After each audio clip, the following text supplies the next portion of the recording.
भारत माता की, भारत माता की, भारत माता की। आज उत्साह का दिन है, उत्सव का दिन है। ये उत्सव भारत के लोकतंत्र के लिए है।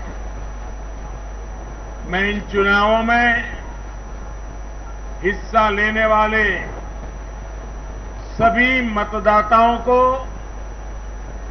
बहुत बहुत बधाई देता हूं। उनके निर्णय के लिए मतदाताओं का आभार व्यक्त करता हूं।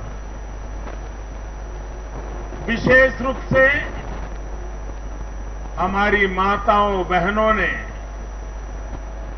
हमारे युवाओं ने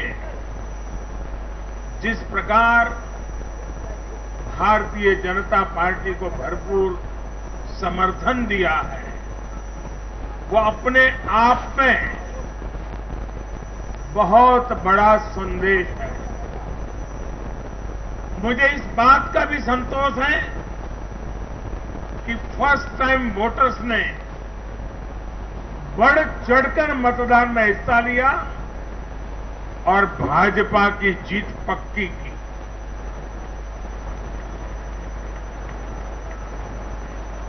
चुनाव के दौरान भाजपा के कार्यकर्ताओं ने मुझसे वादा किया था कि इस बार होली 10 मार्च से ही शुरू हो जाएगी। हमारे कर्मठ कार्यकर्ताओं ने ये विजय ध्वज फहरा करके इस वायदे को पूरा करके दिखाया है। मैं भाजपा के सभी कार्यकर्ताओं की भूरी भूरी प्रशंसा करूंगा, जिन्होंने दिन रात देखे बिना इन चुनावों में कड़ी मेहनत की। हमारे कार्यकर्ता जनता जनार्दन का दिल जीतने में,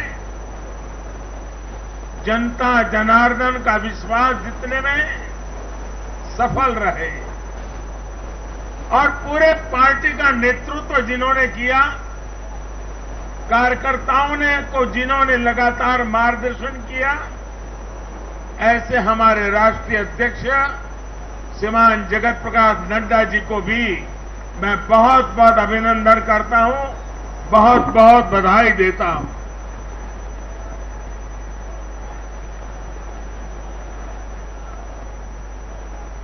पार्टी के हर छोटे मोटे सभी कार्यकर्ताओं ने उनके अथक परिश्रम से आज एनडीए के लिए जीत का चौका लगाया है।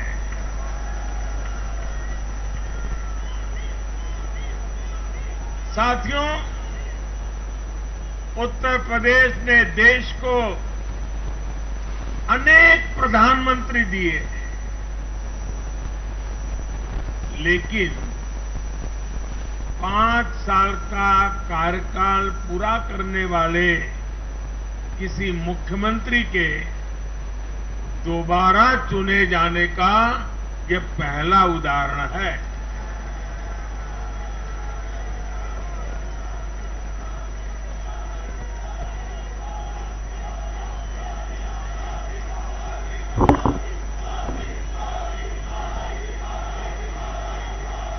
अभी नड्डा जी ने विस्तार से बताया, उत्तर प्रदेश में 37 साल बाद कोई सरकार लगातार दूसरी बार सत्ता में आई है। 3 राज्य यूपी, गोवा और मणिपुर में सरकार में होने के बावजूद बीजेपी के वोट शेयर में वृद्धि हुई है।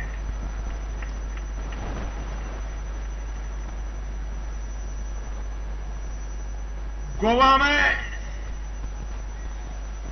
सारे एग्जिट पोल गलत निकल गए और वहां की जनता ने तीसरी बार सेवा करने का मौका दिया है। 10 साल तक सत्ता में रहने के बाद भी राज्य में बीजेपी की सीटों की संख्या बढ़ी है। उत्तराखंड में भी भाजपा ने नया इतिहास रचा है। राज्य में पहली बार कोई पार्टी लगातार दूसरी बार सत्ता में आई है। यानी सीमा से सटा एक पहाड़ी राज्य, एक समुद्र तटीय राज्य और एक मां गंगा का विशेष आशीर्वाद प्राप्त एक राज्य और पूर्वोत्तर सीमा पर एक राज्य, भाजपा को चारों दिशाओं से आशीर्वाद मिला है।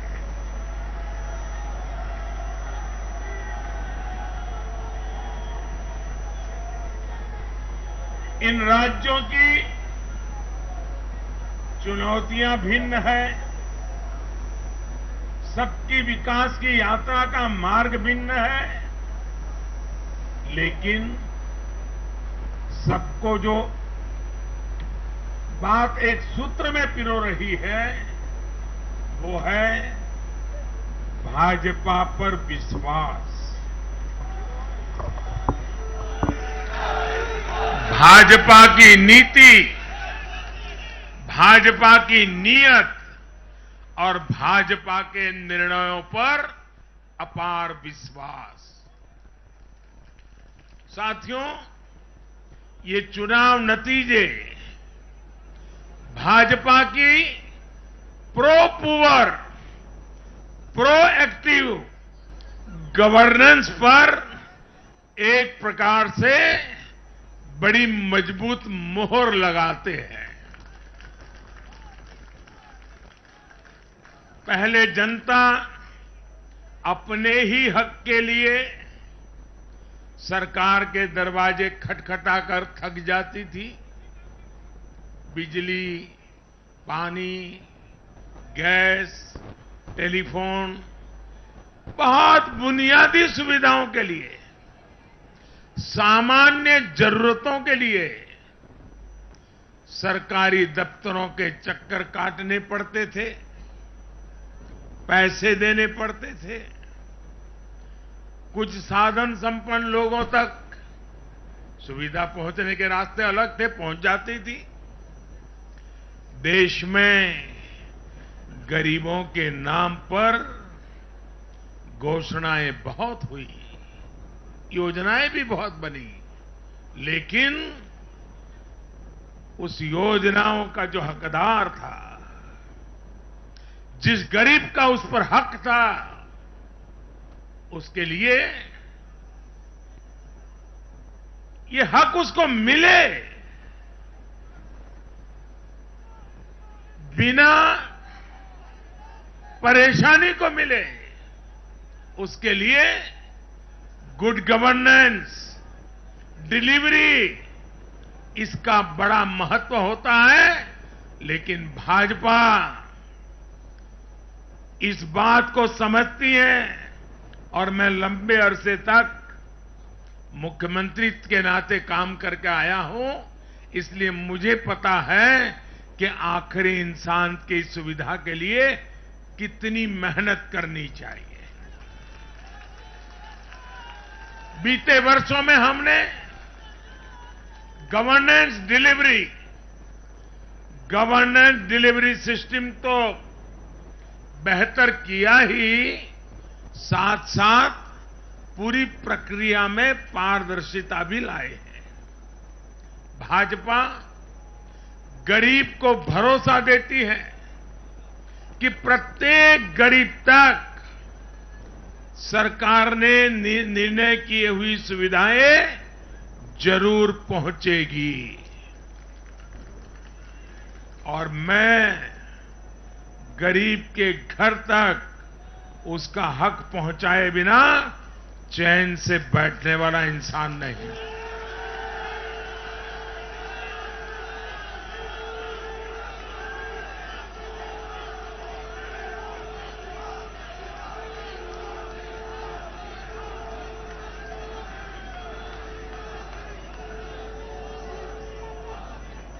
दो दशक से भी ज्यादा समय तक हेड ऑफ द गवर्नमेंट के रूप में सेवा करने का मुझे सौभाग्य मिला है। सरकार में कितनी दिक्कतें होती हैं, गवर्नेंस में कितनी दिक्कतें होती हैं, इसको भली भांति जानता हूं। उसके बावजूद भी मैंने एक ऐसी हिम्मत की है, शायद कोई न कर पाए। और वो हिम्मत मैंने लाल किले से 15 अगस्त को मेरे भाषण में उसको व्यक्त किया था। मैंने कहा था कि अब भाजपा को जहां जहां सेवा करने का मौका मिलेगा, हम हर योजना के जो हकदार हैं उनके लिए 100% सैचुरेशन, यानी काम को 100% पूरा करना, हर गरीब तक हर सरकारी योजना का लाभ पहुंचाना, ये 100% की कल्पना करना 2 दशक से ज्यादा समय सरकार का काम करने के बाद मैं कहता हूं, ये बहुत बड़ी हिम्मत की है मैंने। और ये हिम्मत मैंने इसलिए की है कि जब ईमानदारी होती है, नीयत साफ होती है, गरीबों के प्रति करुणा होती है, देश का कल्याण यही जीवन का मंत्र होता है, तो फिर ऐसे निर्णय करने की ताकत पैदा होती है। हम हर गरीब तक पहुंचेंगे, हम हर गरीब तक पहुंचेंगे, 100% लाभार्थियों तक पहुंचेंगे। भाई और बहनों, आज मैं देश की महिलाओं, हमारी बहन बेटियों को विशेष रूप से नमन करता हूं। चुनाव के नतीजों में मेरी इन माताओं बहनों का, बेटियों का बहुत बड़ा योगदान है। ये हमारा सौभाग्य है कि भाजपा को बहनों, बेटियों, माताओं ने इतना स्नेह दिया है, इतना आशीर्वाद मिला है। जहां जहां महिला मतदाताओं ने पुरुषों के मुकाबले ज्यादा वोट किया है, वहां बीजेपी को बम्पर जीत मिली है।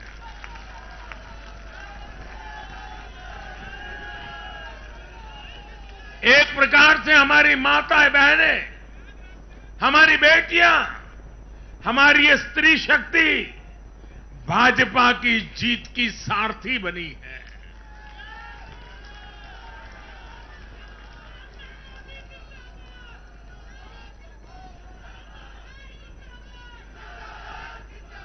मैं जब गुजरात में था तो कभी कभी कुछ ऐसी घटनाएं हो जाती थी कि लोग चिंता करते थे, मोदी जी आपकी सुरक्षा का क्या, आप चिंता क्यों नहीं करते, अपने आप को क्यों संभालते नहीं हैं।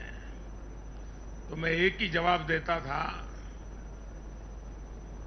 कि कोटि कोटि माताओं का, स्त्री शक्ति का मुझे सुरक्षा कवच मिला हुआ है।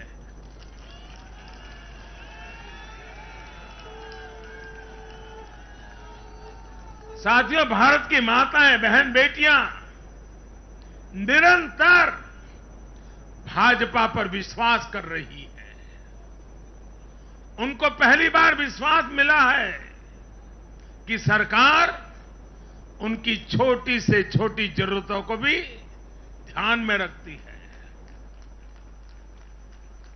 साथियों, इन चुनावों के नतीजों ने एक बात और साफ कर दी है कि यूपी की जनता को, और मैं सभी ज्ञानियों को कहता हूं कि देश की भलाई के लिए अब पुरानी घिसी पिटी रिकॉर्ड छोड़ के जरा नए सिरे से सोचना शुरू कीजिए।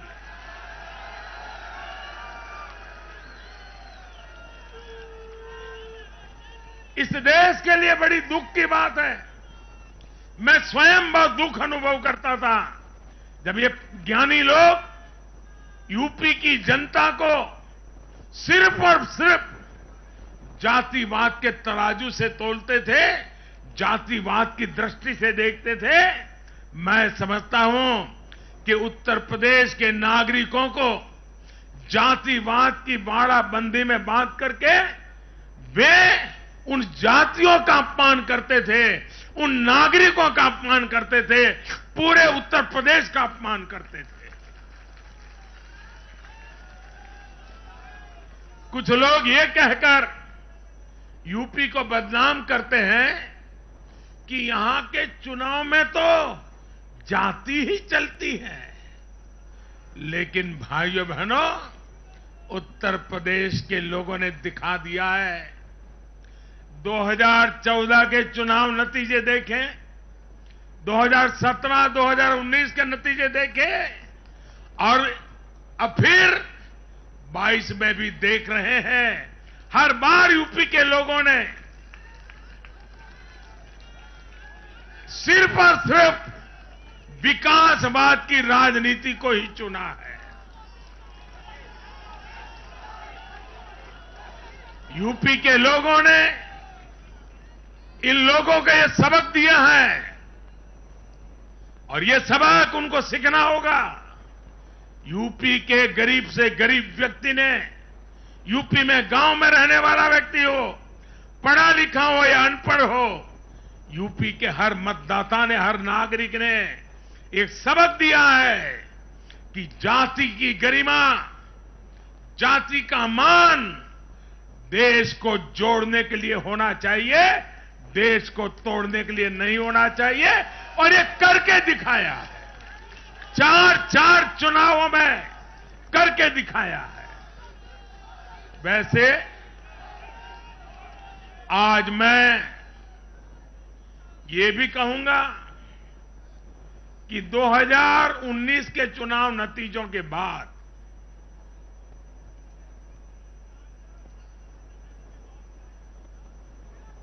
कुछ पॉलिटिकल ज्ञानियों ने कहा था 2019 में जब लोकसभा में हम दोबारा जीत करके आए तो उस ज्ञानियों ने कहा था कि भाई 2019 के जीत में क्या है, ये तो 2017 में ही तय हो गई थी, क्योंकि 2017 में यूपी का रिजल्ट आया था। मैं मानता हूं इस बार भी ये ज्ञानी जरूर कहने की हिम्मत करेंगे कि 2022 के नतीजों ने 2024 के नतीजे तय कर दिए हैं।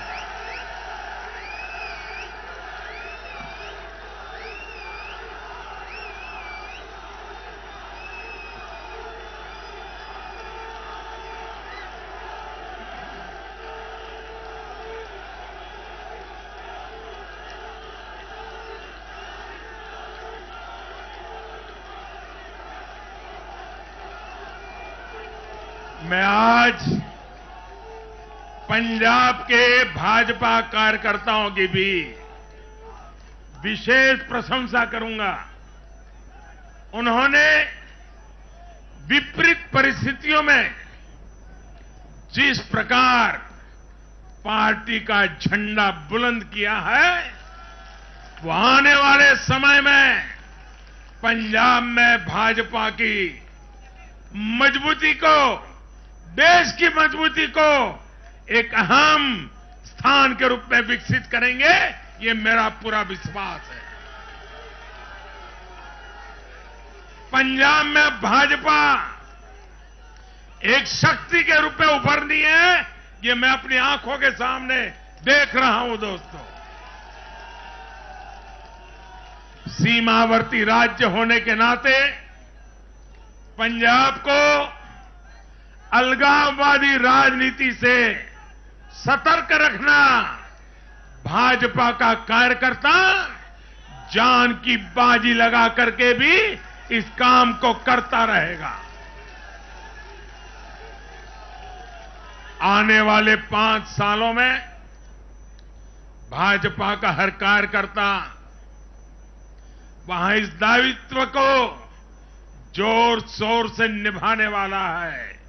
ये विश्वास मैं पंजाब की जनता को आज देना चाहता हूं।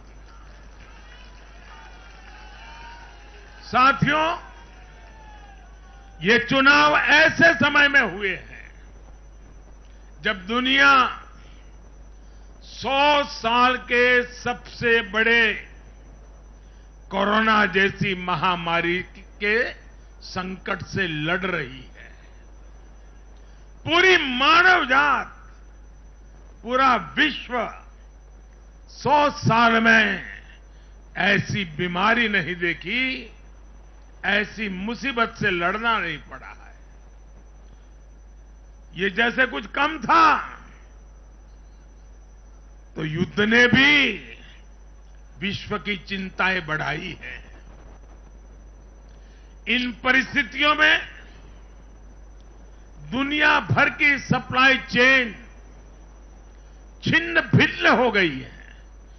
2 साल से सप्लाई चेन पर बहुत ही विपरीत प्रभाव हुआ और युद्ध ने उसमें और जोड़ दिया। इन चुनौतियों से निपटने के लिए भारत ने जो कदम उठाए, आर्थिक स्तर पर जो फैसले लिए, गरीब कल्याण के जो फैसले लिए, उन सभी ने भारत को संभलकर आगे बढ़ने में बहुत मदद की। भारत बच पाया है क्योंकि हमारी नीतियां जमीन से जुड़ी रही। हमारी नीतियां जमीन से जुड़ी रही और हमारे प्रयास निष्ठा और नियत की पटरी पर अविरत आगे बढ़ते रहे। जहां जहां डबल इंजन की सरकार रही, वहां पर जनता के हितों की डबल सुरक्षा हुई और विकास के कार्यों की गति भी तेज हुई। इस समय जो युद्ध चल रहा है, उसका प्रभाव प्रत्यक्ष और परोक्ष रूप से दुनिया के हर देश पर पड़ रहा है। भारत शांति के पक्ष में है,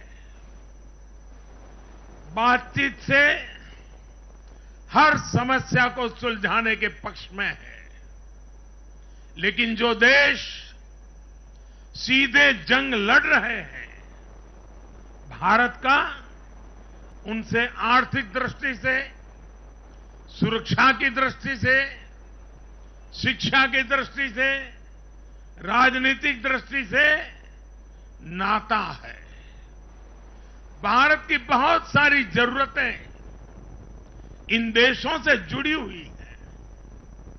भारत बाहर से जो कच्चा तेल मंगाता है, पाम ऑयल मंगाता है, सनफ्लावर ऑयल मंगाता है, उसकी कीमत भी अंतर्राष्ट्रीय बाजार में बहुत तेजी से बढ़ रही है। कोयला हो, गैस हो, फर्टिलाइजर हो, सभी की कीमतों में पूरी दुनिया में कल्पना बाहर का उछाल आ रहा है। युद्ध के कारण पूरी दुनिया में महंगाई बढ़ रही है। विकासशील देशों को विशेष रूप से कठिनाई का सामना करना पड़ रहा है। साथियों, इस वैश्विक संदर्भ में इन कठिनाइयों के बीच इस बार के बजट पर नजर डालें तो एक विश्वास पैदा होता है।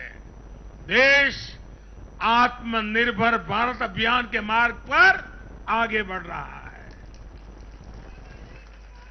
इस भावना को इस बार के बजट से और ऊर्जा मिली है और मैं मानता हूं कि दुनिया भर में बने निर्माण हुए इस विपरीत वातावरण में, उथल पुथल से भरे माहौल में, अनिश्चितता से भरे माहौल में भारत की जनता ने विशेष करके उत्तर प्रदेश जैसे राज्यों ने अपनी दूरदृष्टि का परिचय दिया है। भारत के मतदाताओं ने जिस तरह इन चुनावों में स्थिर सरकारों के लिए वोट दिया, वो इस बात का प्रतिबिंब है कि लोकतंत्र भारतीयों की रगों में है।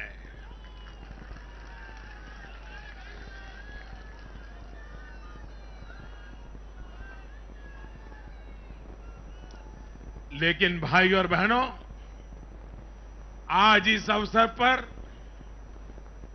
मैं देश के सामने अपनी कुछ चिंताएं भी रखना चाहता हूं। देश का नागरिक तो बहुत जिम्मेदारी के साथ देश के हित में अपना काम कर रहा है। जब भी उसको अवसर मिलता है वो जिम्मेदारी के साथ पेश आता है। देश का सामान्य नागरिक राष्ट्र निर्माण में जुटा है, लेकिन हमारे यहां कुछ लोग लगातार राजनीति का स्तर गिराते जा रहे हैं। कोरोना के इस समय में भी हमने देखा है कि इन लोगों ने देशवासियों को गुमराह करने की लगातार कोशिश की। वैक्सीनेशन के हमारे प्रयासों की दुनिया प्रशंसा कर रही है, लेकिन इस पवित्र कार्य पर, मानवता के कार्य पर, सेवा के कार्य पर, भारत की वैक्सीन पर भी सवाल उठाए गए।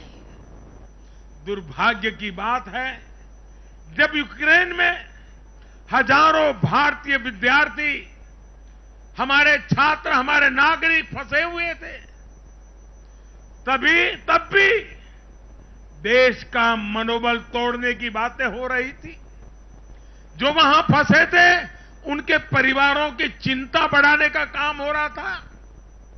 ये लोग उन बच्चों में असुरक्षा की भावना बढ़ा रहे थे, यहां उनके परिवार वालों की चिंता बढ़ा रहे थे। इतना ही नहीं, इन लोगों ने ऑपरेशन गंगा को भी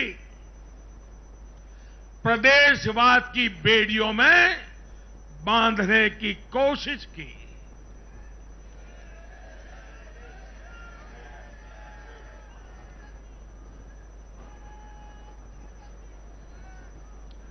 हर योजना को, हर कार्य को क्षेत्रवाद, प्रदेशवाद, जातिवाद, संप्रदायवाद का रंग देने का प्रयास भारत के उज्जवल भविष्य के लिए बहुत बड़ी चिंता का विषय है। साथियों, इन चुनावों में मैंने लगातार विकास की बात की। गरीबों को घर, गरीबों को राशन, वैक्सीन, आधुनिक इंफ्रास्ट्रक्चर, हर विषय पर भाजपा का विजन लोगों के सामने रखा। इसके साथ ही जिस एक बात पर मैंने सबसे ज्यादा चिंता जताई थी वो थी गौर परिवारवाद। मैंने राज्यों के लोगों को बताया कि कैसे मैं किसी परिवार के खिलाफ नहीं हूं, न ही मेरी किसी की व्यक्तिगत दुश्मनी है। मैं लोकतंत्र की चिंता करता हूं और मैं सभी ज्ञानियों को कहता हूं, जरा लोकतंत्र के तराजू पर इन चीजों को तोल के देखो।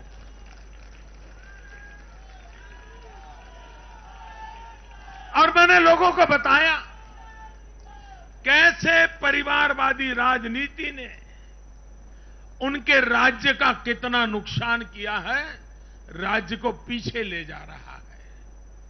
और मुझे खुशी है कि मतदाताओं ने इस बात को समझते हुए भी इस चुनाव में अपना वोट दिया है, लोकतंत्र की ताकत को मजबूत किया है। साथियों,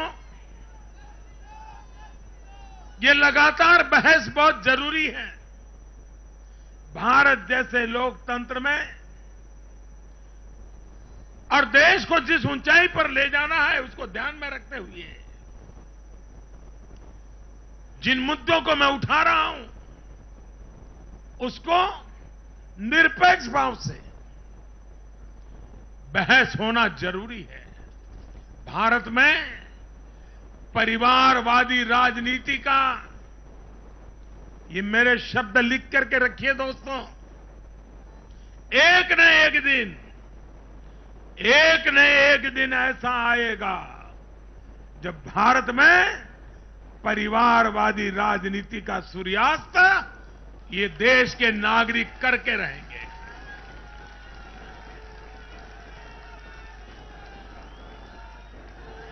इस चुनाव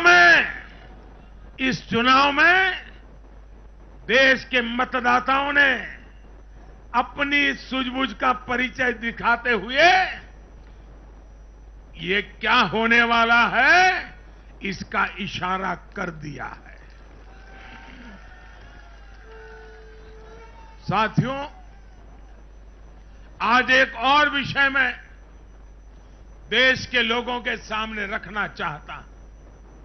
ये विषय है भ्रष्टाचार के खिलाफ कार्रवाई को रोकने की साजिश।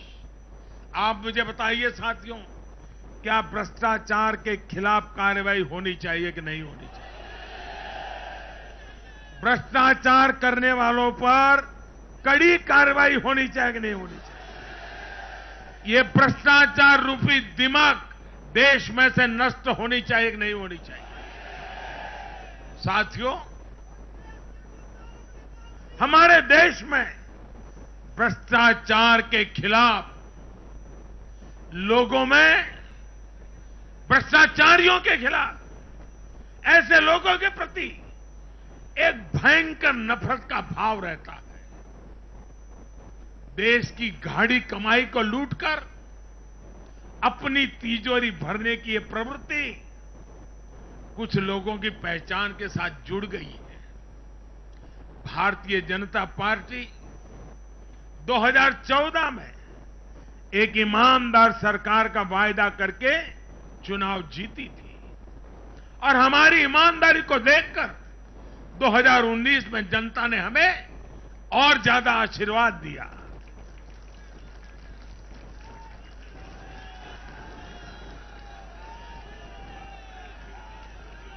और देश हमसे अपेक्षा करता है कि मोदी जी, आपकी सरकार सिर्फ प्रामाणिक रहे इतना इनफ नहीं है। आप ही हैं, आप ही की सरकार है जो भ्रष्टाचारियों को सजा कर सकती है, उन पर कठोर से कठोर कार्रवाई कर सकती है। मुझे बताइए, जनता की इस अपेक्षा को मुझे पूरा करना चाहिए कि नहीं करना चाहिए? जनता की आशा आकांक्षा के लिए सरकार ने जिम्मेवार व्यवहार करना चाहिए कि नहीं करना चाहिए? लेकिन आज हम देख रहे हैं जो निष्पक्ष संस्थाएं हैं, जो पूरी तरह इंडिपेंडेंट हैं, वे अगर भ्रष्टाचार के खिलाफ कार्रवाई करते हैं तो ये लोग और उनका पूरा इकोसिस्टम अब भ्रष्टाचारियों की रक्षा करने के लिए उन संस्थाओं को बदनाम करने के लिए मैदान में आ गए हैं।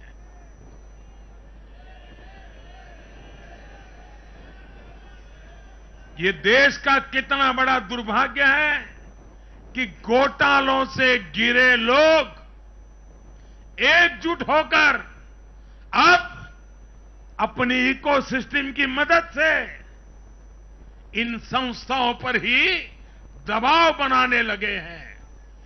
जांच एजेंसियों को रोकने के लिए ये लोग अपने इकोसिस्टम के साथ मिलकर नए नए तरीके खोजते हैं। इन लोगों को देश की न्यायपालिका पर भी भरोसा नहीं है। पहले हजारों करोड़ रुपए का भ्रष्टाचार करो, फिर जांच भी नहीं होने दो, और जांच करे तो उस पर दबाव बनाओ। ये इन लोगों की प्रवृत्ति है। और देश के लोगों को एक और बात पर मैं ध्यान देना के लिए आकर्षित करना चाहता हूं। ये लोग किसी भ्रष्टाचारी पर कार्रवाई होते ही उसे धर्म का रंग देते हैं, प्रदेश का रंग दे देते हैं, जाति का रंग देने लगते हैं। ये नए तौर तरीके शुरू हुए हैं। किसी माफिया के खिलाफ अदालत कोई फैसला सुना देती है तो भी उसे ये लोग धर्म और जाति से जोड़ देते हैं। ऐसे में भारत के मैं सभी संप्रदायों से आग्रह करता हूं, मैं सभी जाति पे गर्व करने वाले ईमानदार लोगों से आग्रह करना चाहता हूं। उन सबको सोचना होगा कि ऐसे भ्रष्टाचारियों, ऐसे माफियाओं को अपने समाज से, अपने संप्रदाय से, अपनी जाति से दूर करने की हिम्मत करें।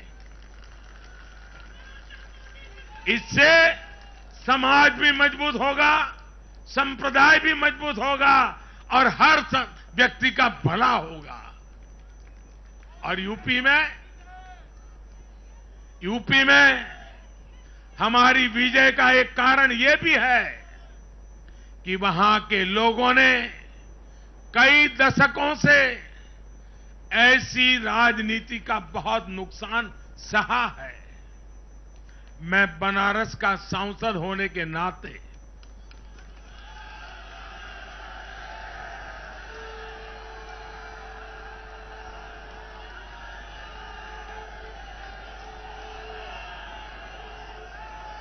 यूपी के लोगों के प्यार और आशीर्वाद ने मुझे भी यूपी वाला बना दिया।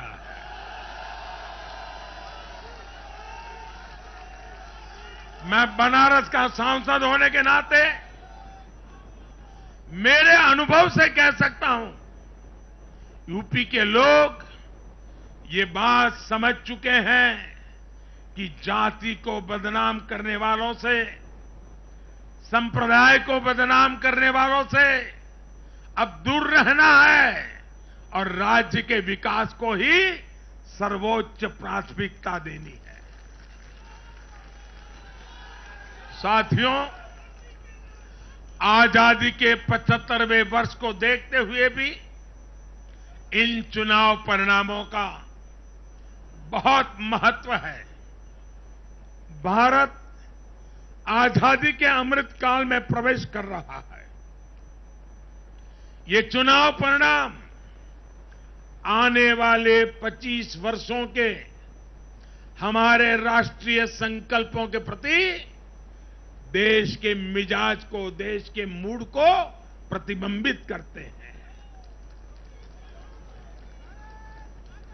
यहां से हम दो पटरियों पर एक साथ तेजी से काम करने वाले हैं।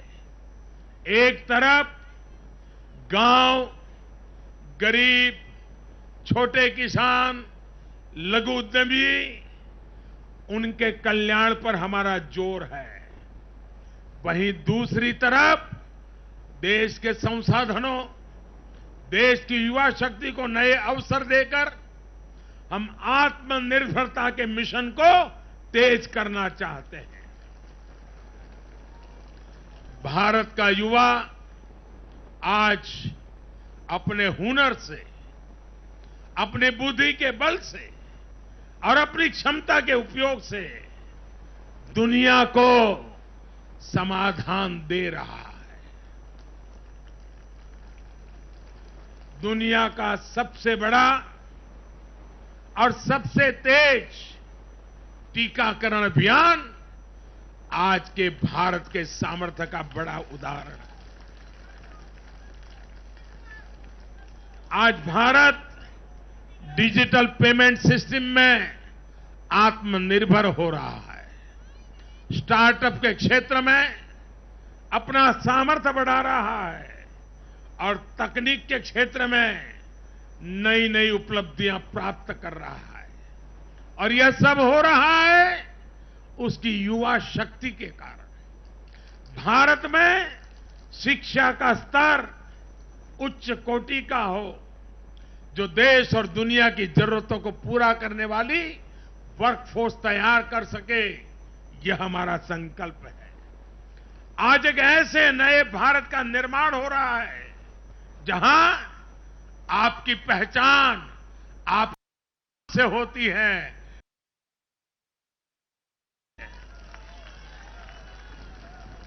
मुझे विश्वास है सबका साथ, सबका विकास, सबका विश्वास और सबका प्रयास के मंत्र पर चलते हुए हम अपने अपने राज्यों को नई ऊंचाई पर लेके जाएंगे। जब देश के हर राज्य का विकास होगा तो देश का भी विकास होगा।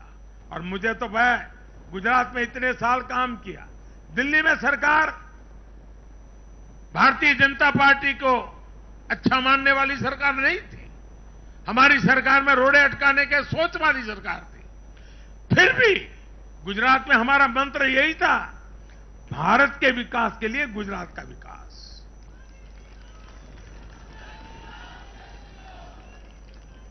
साथियों, हमें जुट जाना है,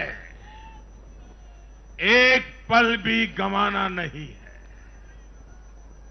चुनौतियां कितनी ही कठिन क्यों न हो, लेकिन जीतने का संकल्प उससे भी बड़ा होता है।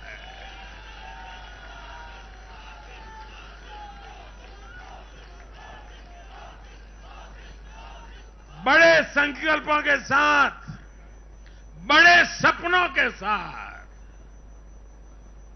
ऊंची सी ऊंची ऊंचाइयों को पार करने के इरादे के साथ देश को आगे बढ़ाना है।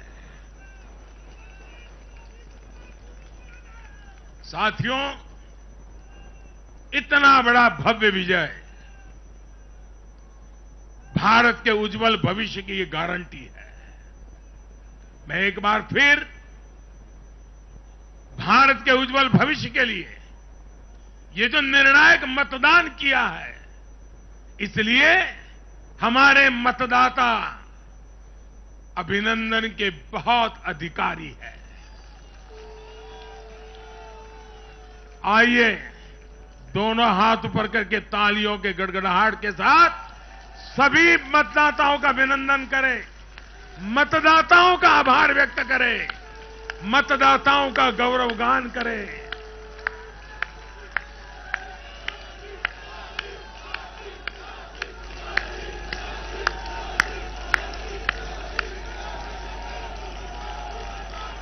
भारत माता की, भारत माता की, भारत माता की।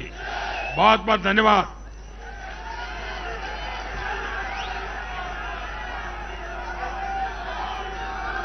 माननीय प्रधानमंत्री जी का आभार व्यक्त करते हैं तालियों के गड़गड़ाहट के द्वारा। माननीय राष्ट्रीय अध्यक्ष जी का आभार, माननीय गृह मंत्री जी का आभार, माननीय रक्षा मंत्री जी का आभार, माननीय नितिन गडकरी जी का आभार।